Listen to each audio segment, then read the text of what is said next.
All right, good morning.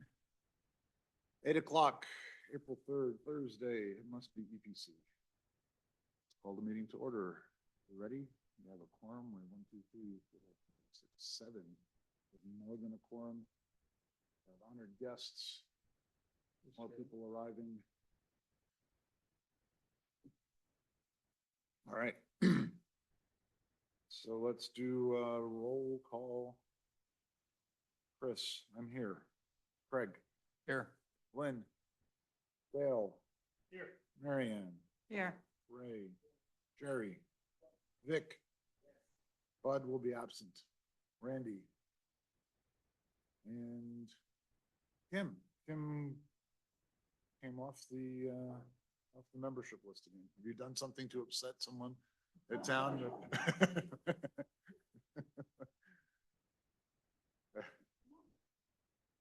right. Well, as far as we're concerned, you're still on the membership list. And welcome. All right, item number 2, oral communications, items not on the agenda. Let's see, 1, Ray? Anything else? Okay. A long time. So I just want to come back to something we mentioned 2 sessions ago about this regulation that applies to installing emergency communication services within new builds in Portola Valley, particularly affects Willow Glen, which is down here on the corner. Jim White continues to converse with me and talk to folks. And I guess very recently,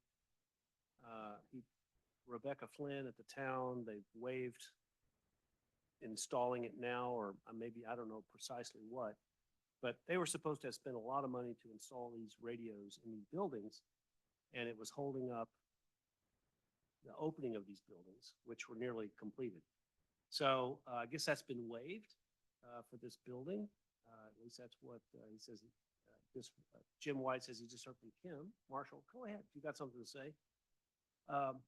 And I hope that's all the case. However, it doesn't alleviate the fundamental problem of communications in these buildings in Portola Valley. And we've had this experience being on the very south end of the district of the county. We have radio issues in general. So anyway, so Kim, what's the latest? So let me first start with, so people are educated and understand the need for the emergency radio communication system, because it's not something you're used to here. You don't do a lot of commercial construction. It's mainly residential, which it's not required in that type of occupancy. The fire code requires that these systems be installed in all new buildings and structures, and they can even be implemented in existing structures, but this is depending on occupancy types. Now, with the Willow Glen being a B occupancy for that main building, and even for their R2 buildings, R2s are apartment buildings. Anything more than 3 units is considered an R2. And the business, which is a B occupancy, the fire code requires it. Now, us as fire officials for a long time, because these systems were required throughout the state of California, it's nothing new. But what we have found is some of the problems that it can cause by implementing them. So collectively, we have decided, rather than, because we do have the authority to make the decision, rather than requiring them in every building, because it was like a blind, this is part of the building, it has to be put in. We decided that testing would be done in these buildings first to see if it's even required. Because half of the time, they weren't even needed. They were just installed, and then it becomes issues with amplification issues. It becomes issues with maintenance. And so it creates more of a problem. So then instead of just blindly, we found that many of them didn't even need them. And it's causing people to spend tons of money to put a system in that wasn't even needed. So what we do is, at the beginning of construction or in the planning phase, it's informing you may need this system, but testing needs to be done. But you still need to construct your building in preparation with these raceways in case you have to put them in, to make it easier that if you do have to put them in, you already have your raceways prepared for it. So once the building is pretty much done being constructed, then they can do a testing with a third-party company to make sure radio channels are working. Now, one thing that came to our attention with the Willow Glens project, it's not really an issue in most of the county. And like Ray was saying, there are issues on this part of the county, specifically up here where we are. There's radio issues anyway. The frequency is just the way they work. So in this particular building, because of our county has a county policy that they adopted with the type of frequencies that get used for testing, there's the primary and the secondary channels. It's clearly written that if the primaries don't work, that you can use the secondary and see if that works. They tested the secondaries right off the bat, which didn't work. They could have tested with the primaries, which later they did and found out that they did work. The main problem now with the Glens is, and just to point out also, the ERC system is not holding up the project. They've been held up with far more other things throughout the project process. It's not holding it up. They haven't passed many inspections for underground, for sprinklers, for all other things with the project. So, but anyway, back to the ERC system. So now the problem became not a fire problem, because when they went back in and tested the primary channels, they did work, which is great. So we wouldn't require the system to be implemented. But the test that did fail was the 700 megahertz, which is the frequency for the sheriffs. So the sheriffs, they are responsible for their own radios, but as a courtesy, because we do the construction, the fire department does the inspections and the testing, it was a courtesy to the sheriffs to be able to test their frequency while we're at it. And so that's how that gets brought in. But now, given that it's something that's failed, we wanted to at least extend the courtesy to the sheriff's department and let them know what happened and let them see what they want to do with that. Because really, on the fire side, when we look at a building and we look at the size, square footage, how open, how many walls are in there, is it an easy task to be able to travel outside to still communicate? Because the radios work fine outside. It was a feed from the in coming out, going out.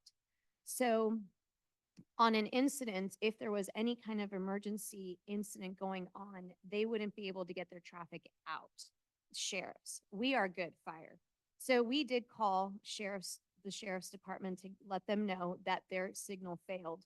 And however they want to go and proceed through it, that's up to them, and they need to work with the contractor there and the property owners and that team, so that nothing is held up on the fire side, because we're fine, we're good. So legally, it's their responsibility for their radios. We already done our part. So that's the update. They have been notified. Their IT department who handles the radios, they have opened up a ticket to look further into the problem. I did let them know that it's not recommended by the fire department to put any kind of amplification system, because that was one outcome possibility that would allow their radio to work. Amplification systems, we've seen them in San Mateo, Redwood City, Menlo Park, when these have been put in. Because of how the heights of all the buildings are around, these amplification systems add more problems than they are assisting with that. It might work now for that building, but all the other buildings are now all messed up. So we try to stay away from doing that when we can, because a lot of them are built without having any kind of on-off or volume, amplification volume, if you will. It's just like one or nothing. So that's something we recommended against for the sheriffs, whatever they want to do. And we just asked them to kind of keep us updated as well, but to work with the builders. So that's the latest update on that. Kim, that is terrific explanation. Thorough, thank you. And just, we don't have any jurisdiction here, just citizens reaching out, and that's why it came to this committee. So thank you for that. What did Rebecca Flynn do? What did the council do? Did they do anything? I honestly aware? don't know. I'm not aware, but they would not have any authority to waive anything, even as a council, because it relies under the jurisdiction of the fire district. Okay. Thank you very much. That's it, Mr. Chairman. All right, Chris, Jerry. another comment. The EPC has two cabinets that we've controlled for, I guess, years. One here in the Oak Building, whatever it is, and then one over by the sheriff's. The CERT team has been using that cabinet by the trailers, by the sheriff's things for some time.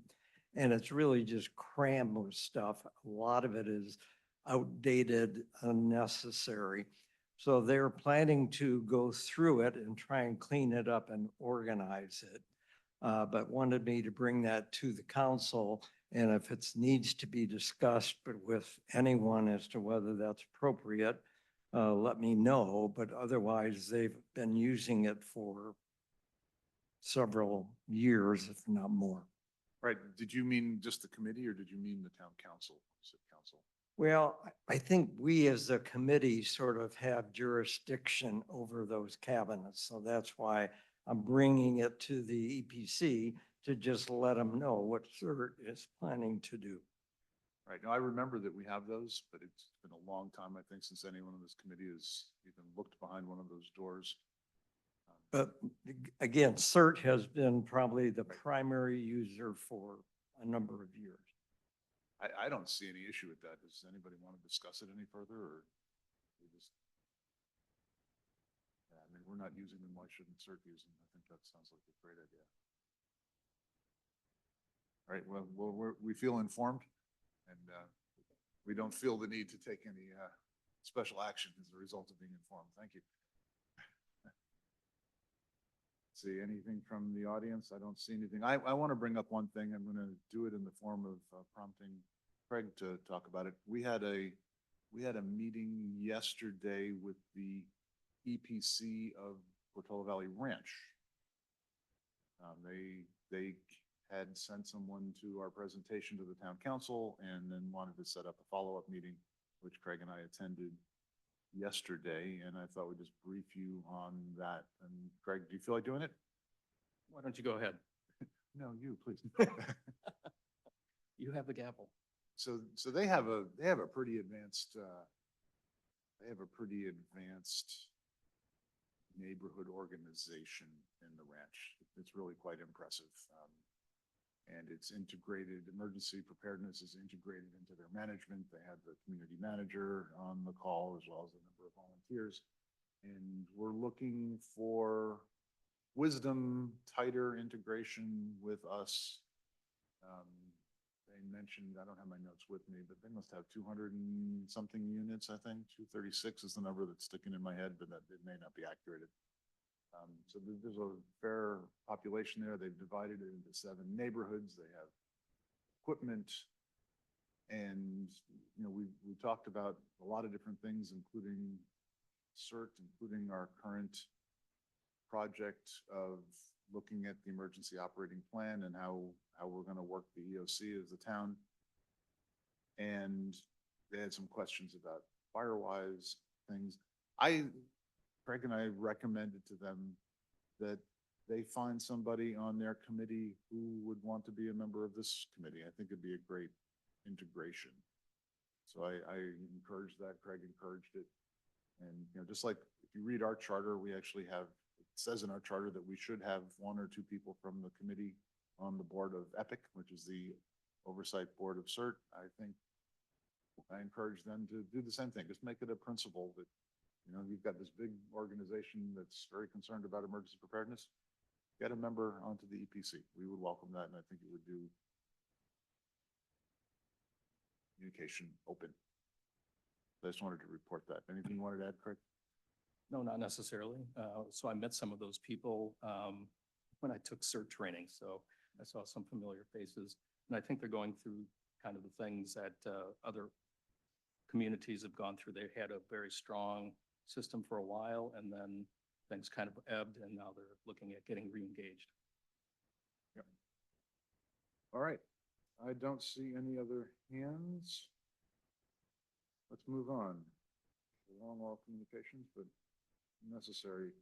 Item the next. Review and approval of minutes of the March 6th meeting. They were attached. Anyone? All right, we have a motion. Do we have a second? We do. Any debate, corrections? All right, all in favor? Aye. Any nays? Any abstentions? Bunch of abstentions. Who are they?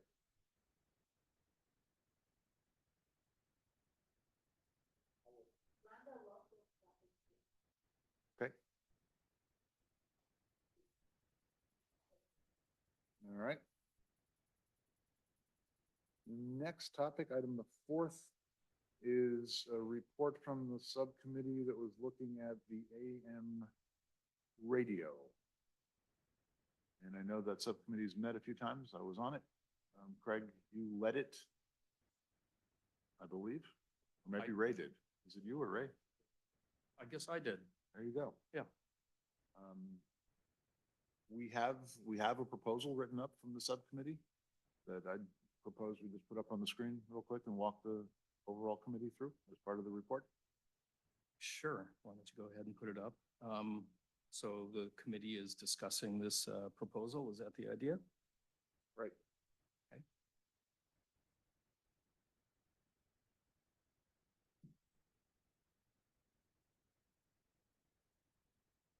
Can you frame this, Craig, so we get a real clear idea of what you're gonna? Yeah, let me try and do that. Without going into a lot of the technical details, which others can address much better than I can. So there's some problems with the AM 1680 radio.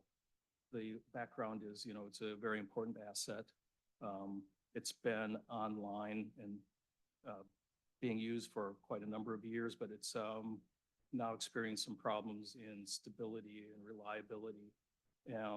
So the subcommittee was pretty much tasked to figure out what the options are to fix those problems and then write a proposal to essentially town council about what we can do to solve those problems or how those problems can be solved. I guess an executive summary of that and results are that the EPC would look at, not to cut to the chase, but EPC would look at bringing the operation of AM 1680 internal to EPC. That way it kind of decouples the infrastructure, if you will, of town, the town and the radio. And the expertise to operate the radio kind of resides within EPC. So that's the summary of it. Well, it's up on the screen in front of you, so Sure. maybe I'll scroll through it. You can just kind of hit it with the highlights along the way. Sure. That's going to challenge my eyesight. So we laid out, what the introduction is, which I pretty much have gone through. It is coordinated with Woodside Fire Protection District. It's been used for a number of things, including some communications about ZOTS to TOTS. The licensing is, through the FCC. It's been in the past, it's been controlled pretty much by the town manager. So that's the intro. And then this is a discussion then of the current problems. We can run through those individually, or you can read it yourself. I don't know what your preference is. Well, maybe just, Sure. Quick summary, right? Yeah. 3 problems, boom, boom, boom. Mhm. So yeah, it's only possible to change the outgoing message if you have to be physically at the radio. In the event of a malfunction, you also have to correct it by having a physical presence and deal with the radio, hands-on. So, and then the third thing is very, very few and possibly no one within the town staff is an expert in running the system, is capable of doing these things. Then there's a secondary issue, just the maintenance of a radio. If it runs 24/7, like anything electronic or physical, it, breaks down and it needs some care and feeding. The third issue is that the infrastructure is relatively complex. The IT infrastructure is relatively complex and it changes often. And some of those changes happen unilaterally without our knowledge, and it impacts the operation of the radio. So some of the things that have been talked about for quite some time that we have identified need to be done is a lot of remote control. So specifically changing the broadcast message, managing the unit to FCC requirements and regulations, such as, if the radio goes down, it has to be taken care of. It can't just go down without any attention. That's a summary of the FCC regs. And then connecting the AM radio to the internet could be done or should be done remotely. So those are the proposed solution. It's a little bit long, but summarizing, you know, the required expertise to operate the radio resides within EPC. And what we propose, we'll go through the numbers here. Responsibility for operating and maintaining would be assigned to the EPC. Number two, as we propose, the AM radio to be separated from all the normal town IT infrastructures in a way described below. So point A is really kind of important. So this wasn't something that we've kind of figured out in just, you know, 1 or 2 meetings. We did quite a bit of work. Mostly my colleagues did the vast majority of the work. But after a lot of hands-on testing and hours of discussion with Stepford and the town, the system was designed as a backup. So what we propose to do is to go to the Starlink system, which is designed or was designed as a backup to the IT system for the town. So what we would do is patch into that, but not affect the firewall and the stability requirements for the town. So we kind of hitched along, but standing alone, if you will. This solution is also part B here. The solution also eliminates the need for any additional inbound internet lines. You know, we don't have to have any additional costs of bringing in any additional lines. This infrastructure is already there. B, it eliminates the need for any additional, oh, I said that, sorry. C, the solution can be implemented by the EPC. In other words, the expertise to do that is sitting right here in the room. D, the solution eliminates the complication of involving town IT infrastructure. So in other words, you know, we're decoupled from them. So we propose an updated list of authorized message initiation. Propose that the budget be within the EPC budget.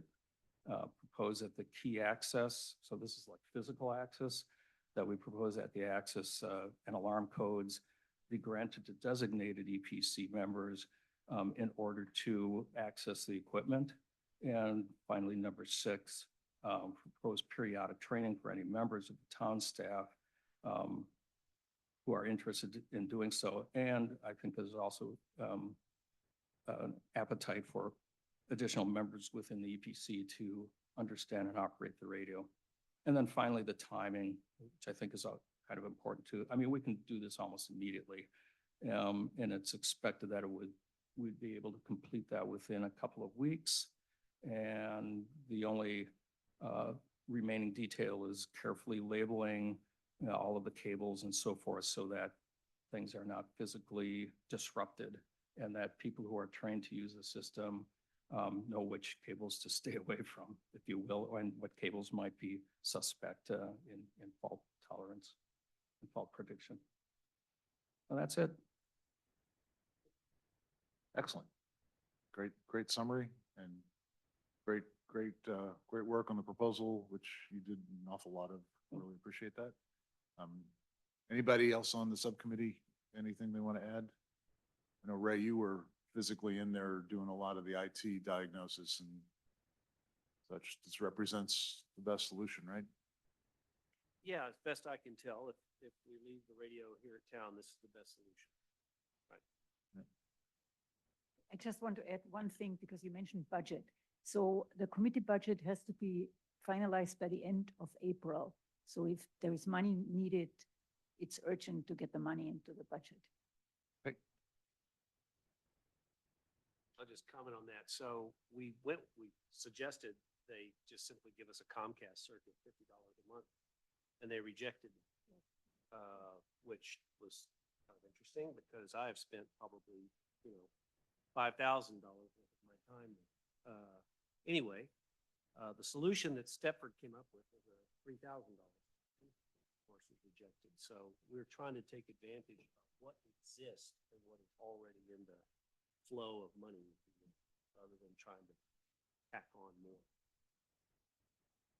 I think this proposal is an excellent compromise between trying not to spend any additional, especially any recurring. And I just think it's a good proposal too. I like how it ends up. It technically is a good thing. Anyway, so I think there's another comment. Comments or Yeah, now? Yeah. Um, my comment would be, you certainly need to have a large enough number of members of the EPC who are totally fluent, because people just aren't around all the time. Right. And right now, I'm not sure that we have that number. Ray, you may have a better sense of whether you think there's going to be 100% coverage all the time.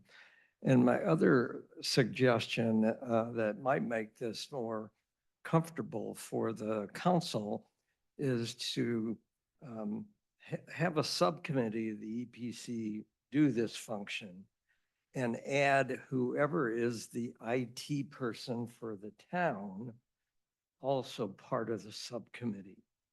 So we are the town in a sense, but to make it easier for the EPC, for the council to not feel like the entire town management is excluded from the process. So just a suggestion. Two things. Number one, this really falls under the subcommittee of the EPC already. And I think the people on the subcommittee, almost all of us are conversant with AM radio right now. Is that right, Ray? Right.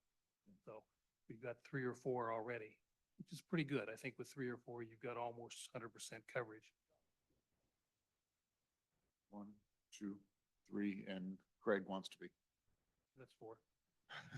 I don't think there's any, we could have other non-EPC members. Yeah, no, we're happy to Yeah. have any more, but Proprietary in that regard. I mean, I think it also reflects reality. If anything had to happen today, up to from the simplest thing of changing the message, one of the 3 of us would be called already. It's the only resource, in fact, in town that could do it. And I appreciate the not having anyone feel left out. We're not trying to make anyone feel left out. What we're trying to do is tap into an internet access point outside of the town system, specifically so they can manage that however they like. I have opinions about how they're managing it, but that's a different story. They should do that. They will have security requirements. They'll have all kinds of, do whatever you want. Our little patch feed comes off of that. We don't interfere with the town. We don't put it at any security risk on IT. We're on the other side of the firewall. So it's designed to give them all the authority in the world on their IT and not have to consult with us or anything like that, and have no effect on the AM radio. It's not meant to keep anyone out.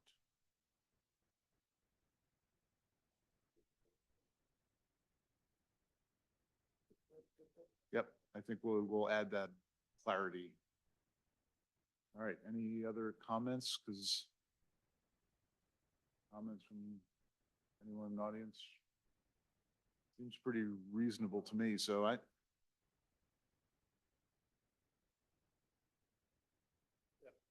we have another We have volunteer. trained We you would up. love to You are have you on that.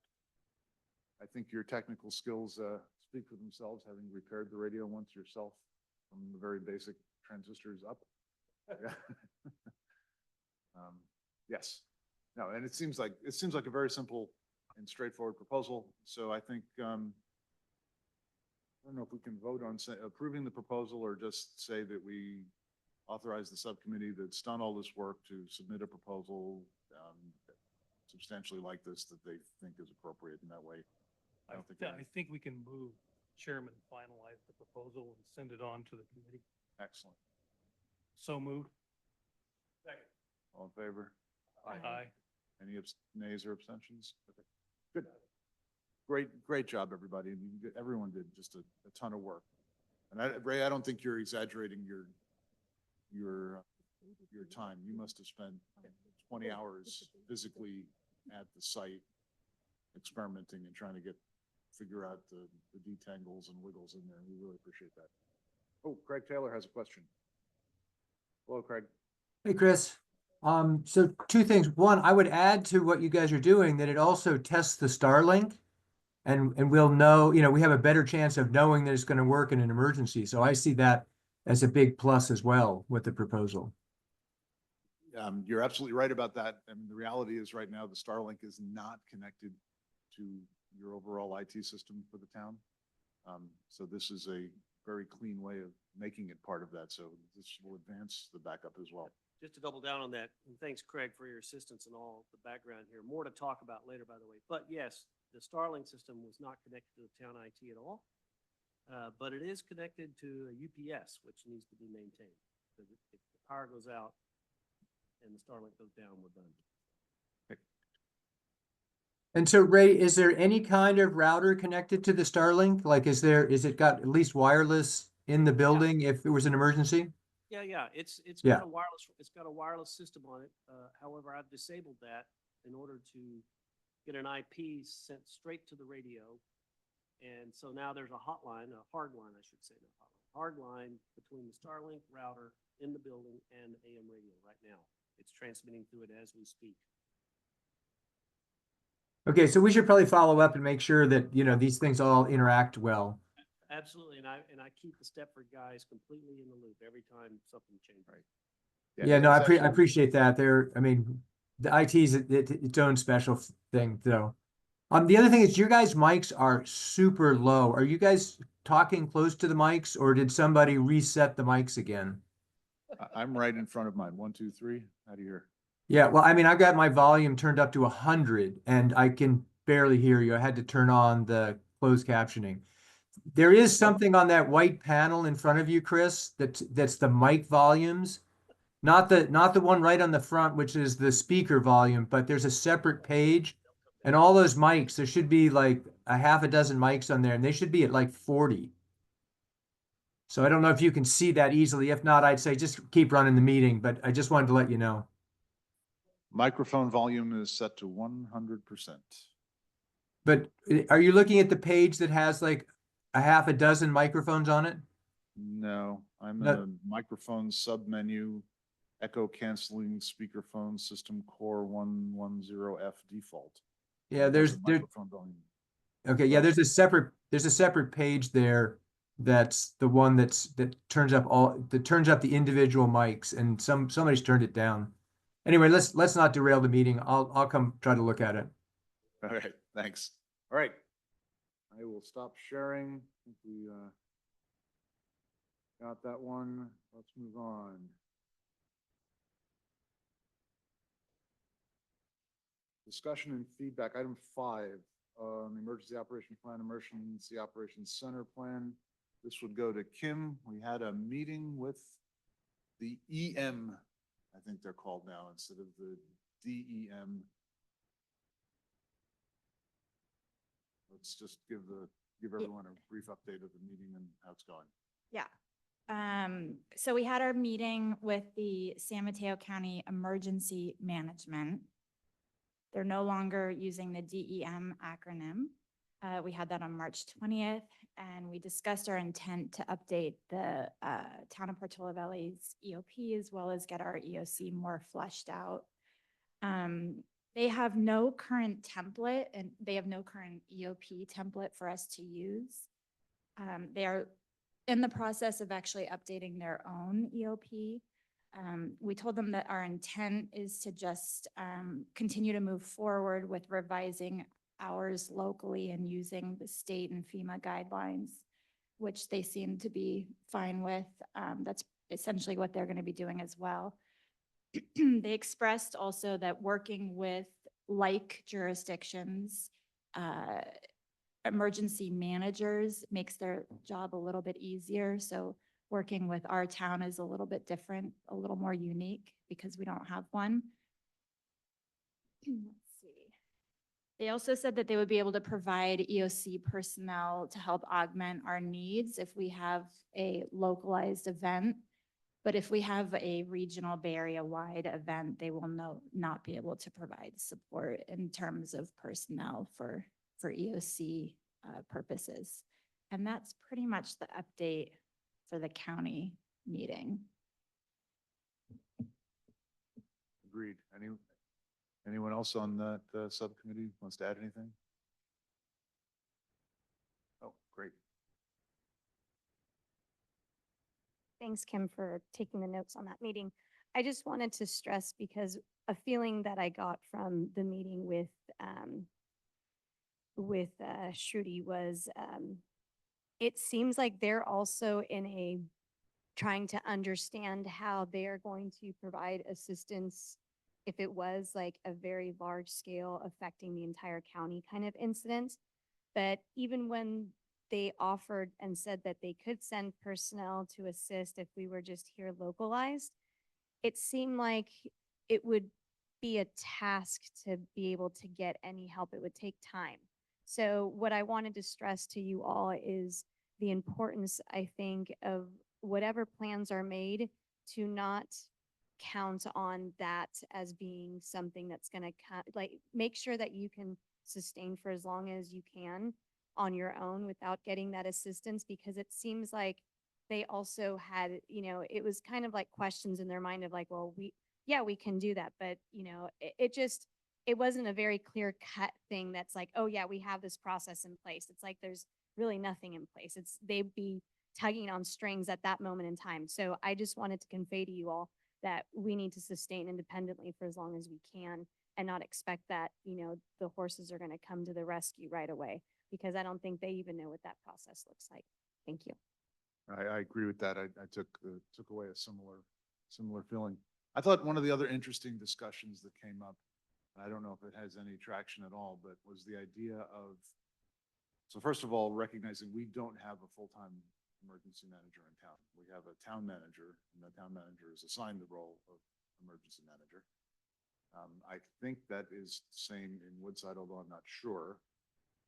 And there was a discussion about potentially sharing an emergency, sort of a regional emergency manager, maybe even between the two towns, Woodside, Portola Valley, and include the Woodside Fire Protection District. Did I get that correct? Yeah. And I thought it was an interesting idea. I have a professional in that role who's shared over sort of a larger area. It's worth considering, and I thought bring up that we did discuss that.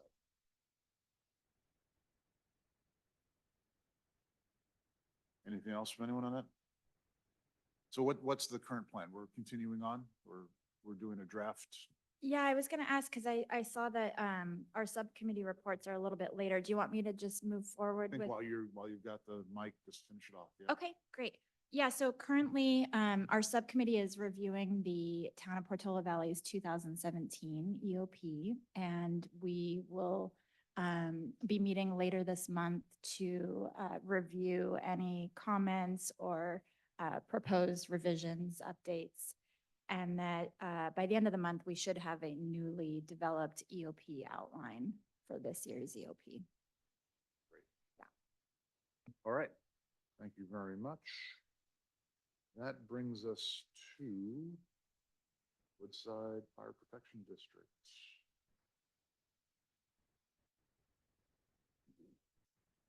All right, is this on? Good morning. Good morning and thank you. First of all, I'd like to say thank you for those that attended our ribbon cutting event, 100-year celebration back on a couple weeks ago on March 22nd. It was greatly attended. We probably had a little over 200 people. It was nice, great event. We had Supervisor Ray Mueller in attendance, a couple other dignitaries. It was nice, well received. Great open house, a lot of things offered by our different people we had. Prevention folks, CERT, foundation. It was a really nice event. So thank you all for coming. Other things going on in the district, we're continuing on with our firefighter recruitment. We're trying to hire 3 to 5 people. Just did our first round of interviews. Second round's coming up next week. Let's see, we just put in a brand new fire engine that I've been talking about for a while that just got delivered and is actually out in service at District 8. Went in service last week. So last Friday, Wow. it's been there running calls, and everybody's really happy to have a brand new fire engine there. So we have another one due that's due the end of this year. And then, hopefully that'll be up for a little while. Spending a lot of money on vehicles lately. Other things going on in the district, outside the district, actually, I'm part of one of 3 fire chiefs that are on the ComTech committee for the county. Just to give you guys, we're talking about radios and upgrades to infrastructure.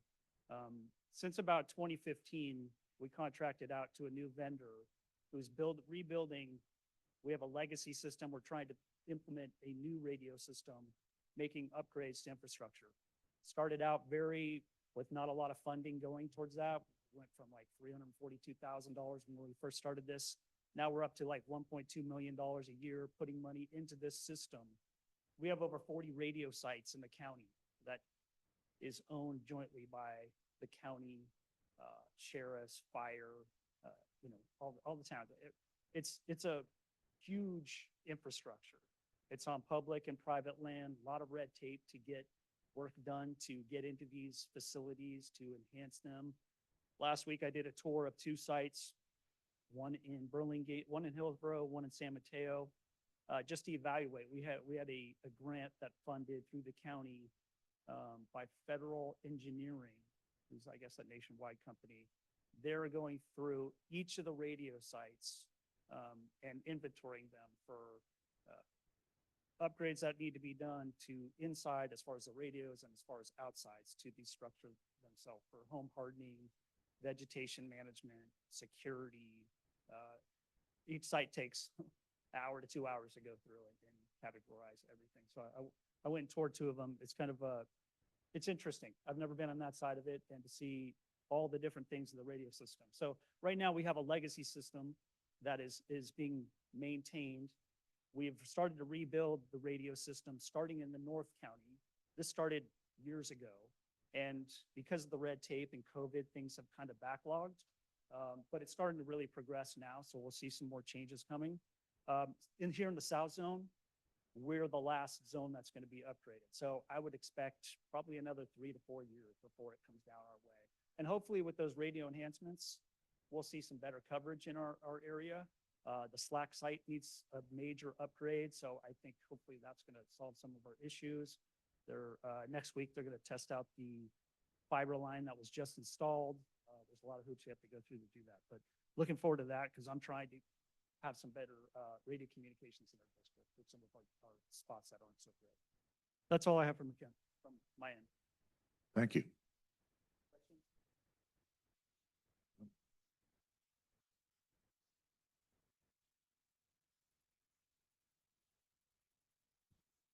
Okay, what else is going on in the fire district? A lot. So first, to give you all an update, the LRA maps that were long awaited for, they did come out on February 24th. Excuse me. We really tried to put out as much information as we could to let residents know through social media. We spent a lot of time building a website page with lots of videos, documents, supporting information, so people really learn more about what the maps are, how they'll affect residents, how they actually don't 100% affect existing residents. It's more for a land use planning use, and differences between a hazard and a risk, which these maps are a hazard map and not a risk map. Insurance says use risk maps, not hazard maps, but there's a lot of information there. So the maps were released. We have decided that the district will be adopting the maps. We did the first reading at our last board meeting at the end of March. It's been open for public comment for its 30 days. It will be the second reading. It will be held this month, April 29th, for consideration for adoption by our board. The ads have been put out in the almanac. When it first came out on the 24th, I made sure it ran in the almanac on the 28th for the announcement. So we've just been trying to put out a lot of information. I really haven't had a lot of comments. I've actually only had 2 in the whole time since the maps came out. So there hasn't been too much feedback, not a lot of talk on it. If anything, people more on the street have asked questions, but otherwise. So that's the update on that. So if you want to know more information, as soon as you go to the Woodside Fire landing page, at the top, there's a red banner that leads you with a link to the page with all the information. And that's where we do keep a lot of the updates there for you so that you're able to see what's going on, where we are in the process. Last month, we're in April, so March. So this is February statistics because we just started April. So February statistics, we were able to complete only 89 home assessment inspections for the month of February for the defensible space inspections. That's a little bit lower than what we generally do. The inspectors, again, the difficulty of people just being home when they go around to do the inspections.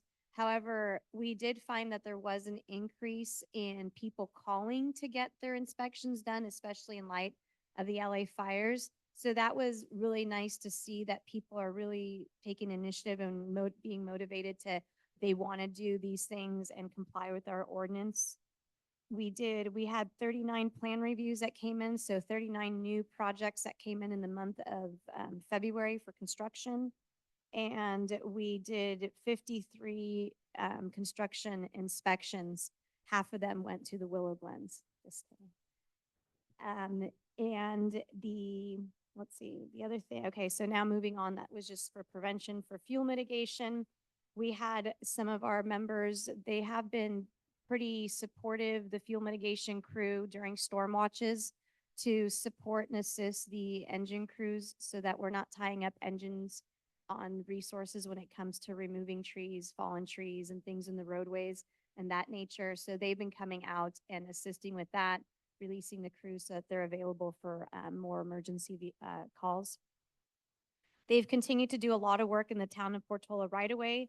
They focused mainly on the artery streets that go through Portola Valley, especially off of Westridge. So they did a lot of the streets off of Westridge Drive. They also did some cut up of fallen trees on people's property trees that had fallen in the roadway. They assisted with getting some of that removed in the right of ways. And if you were able to join us on the 100-year celebration that we had, the lot next door, they did a lot of work there. There's an old tree that sits in front. They did some health maintenance on that, limbing up so that you were able to have more visual, especially the engines that are coming out. They're actually able to look down the street more because the tree's not obstructing it. And then they also put out some wood chips that they spread around the property to allow for more parking. But that kind of helped with, once they cut down some of the dead weeds and grasses, to kind of overlay.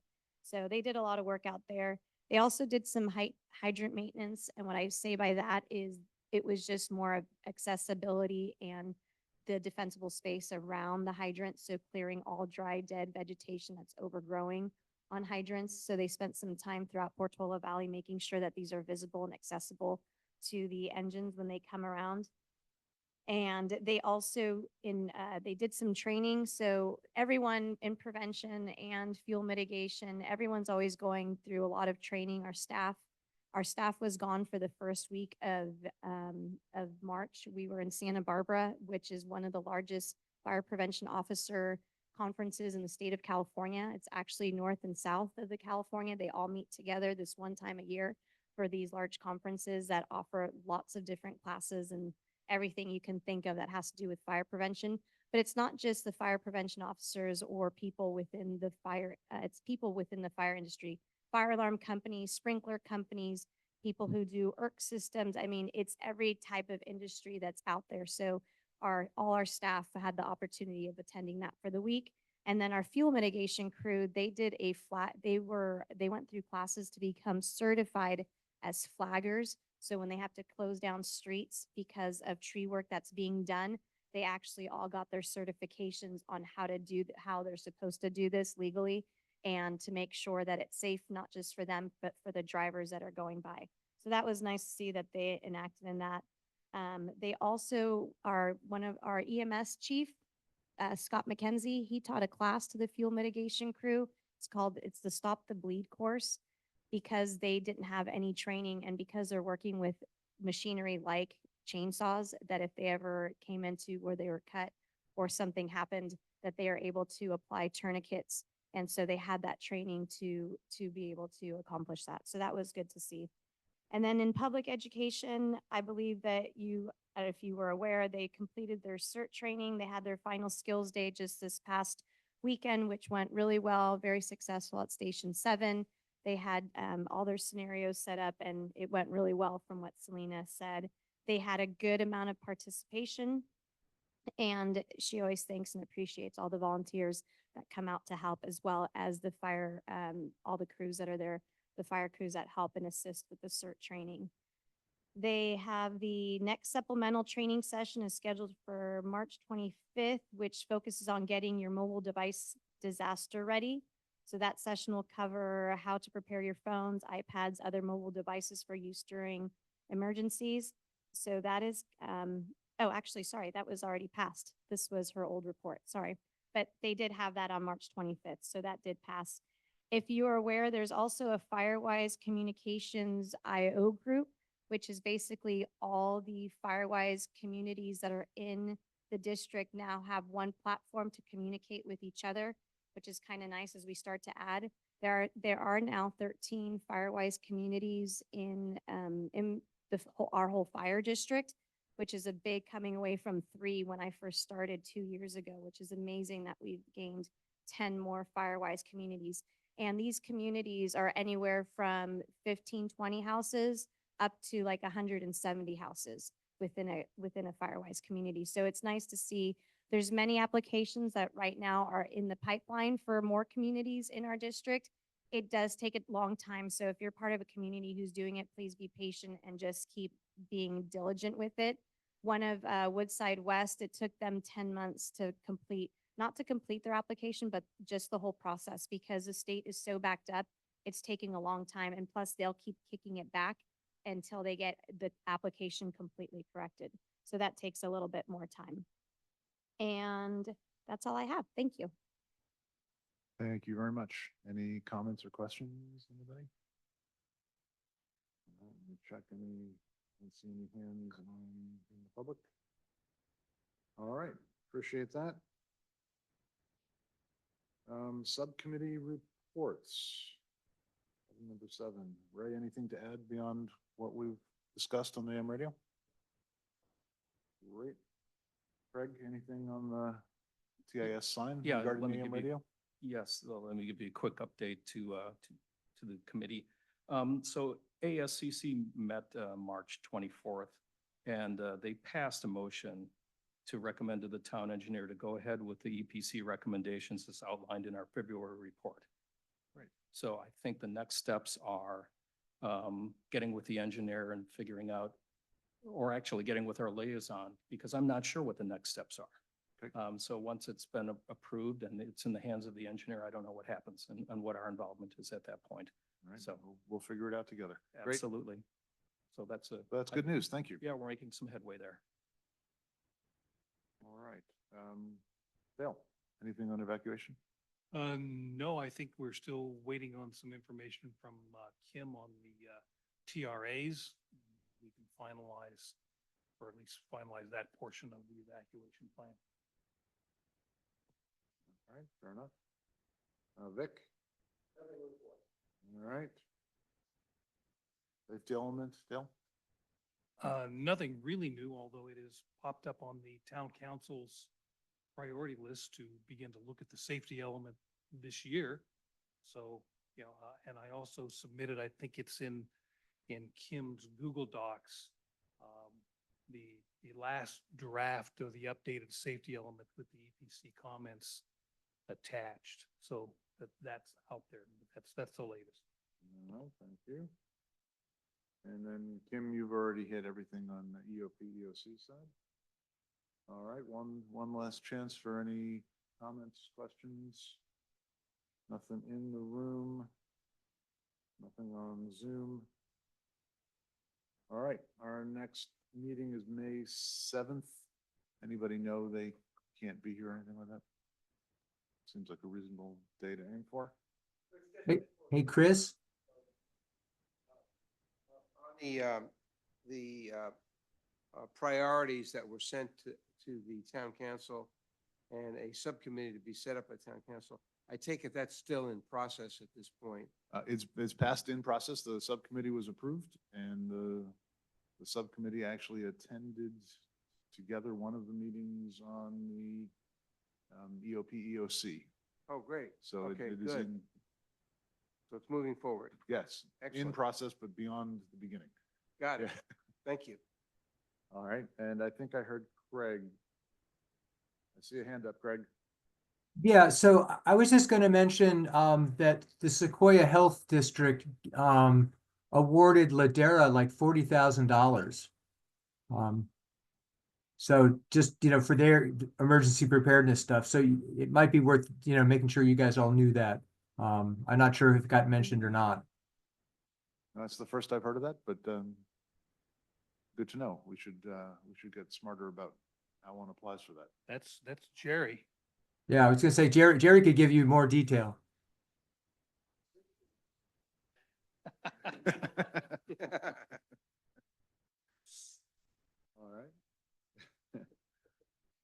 All right, I think that brings us to the end of the meeting. I have a motion to adjourn. So move. We have a second. Second. All right, all in favor? Aye. Aye. Meeting is adjourned. Thank you, everybody, for attending today. Appreciate it. Excellent.